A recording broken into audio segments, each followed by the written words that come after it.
حضرت ذوالکفل علیہ السلام کا قصہ۔ حضرت ذوالکفل علیہ السلام کا ذکر قرآن مجید میں موجود ہے، مگر ان کے بارے میں بہت کم معلومات فراہم کی گئی ہیں، اور علماء مختلف رائے ہیں کہ یہ کون تھے اور کہاں رہتے تھے۔ بعض علماء کا خیال ہے کہ یہ حضرت ایوب علیہ السلام کے بعد امت کو رہنمائی دینے والے نبی تھے۔ رہنمائی اور تعلیمات۔ ذوالکفل کا لقب معنی کفل کا مالک ہوتا ہے، جو کہ ذمہ داری یا حفاظتی اقدامات کو ظاہر کرتا ہے۔ حضرت ذوالکفل علیہ السلام کی عظیم تعلیمات میں صبر، استقامت اور اللہ کی عبادت پر یقین رکھنا شامل تھا۔ وہ اپنی قوم میں نیکی اور اخلاقی اقدار کو فروغ دینے کے لیے معروف تھے۔ مشکلات اور آزمائشیں۔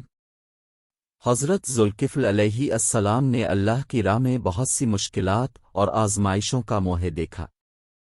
ان کی قوم میں بہت سے لوگ بت پرستی اور شرک میں مصروف تھے، مگر حضرت ذوالکفل نے اللہ کی عبادت اور توحید کی دعوت دینے میں کوئی کمی نہیں کی۔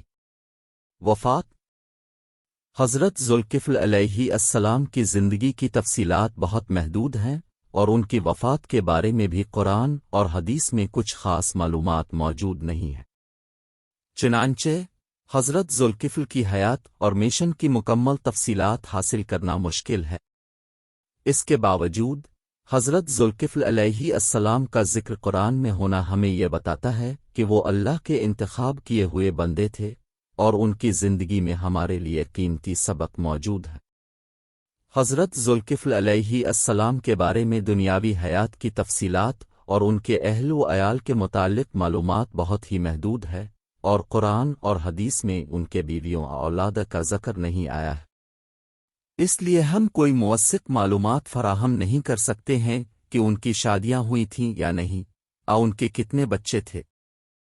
حضرت ذوالکفل علیہ السلام کے بارے میں معلومات کی کمی کے باوجود ان کا قرآن میں ذکر ہونا ہمیں یہ سکھاتا ہے کہ ہر نبی کا مقام و مرتبہ خصوصی ہوتا ہے، اور اللہ کی بندگی میں استقامت اور صبر کے لیے ان سے سبق لینا چاہیے۔ حضرت ذوالکفل علیہ السلام کے بارے میں قرآن مجید میں خاص کوئی معجزہ ذکر نہیں ہوا ہے، اور دیگر اہم مصادر میں بھی ان کے معجزات کا ذکر محدود ہے۔ ایک عام طور پر قبول کیا گیا ہے کہ حضرت ذوالکفل علیہ السلام بھی اللہ کے رسولوں میں شامل تھے، اور اللہ کی ہدایتوں اور پیغامات کو لوگوں تک پہنچانے والے تھے، لیکن ان کے خصوصی معجزات کرامات کا ذکر نہیں آیا ہے۔ ان کی حیات میں محبت، صبر اور اللہ کی عبادت میں استقامت ہونا خود ایک بڑا کرامت ہو سکتا ہے۔ یہ بھی ممکن ہے کہ اللہ نے انہیں لوگوں کی ہدایت کے لیے مخصوص حکمت و دانائی عطا فرمائی ہو، جو ان کے دور میں لوگوں کے دلوں کو متاثر کرتی ہو۔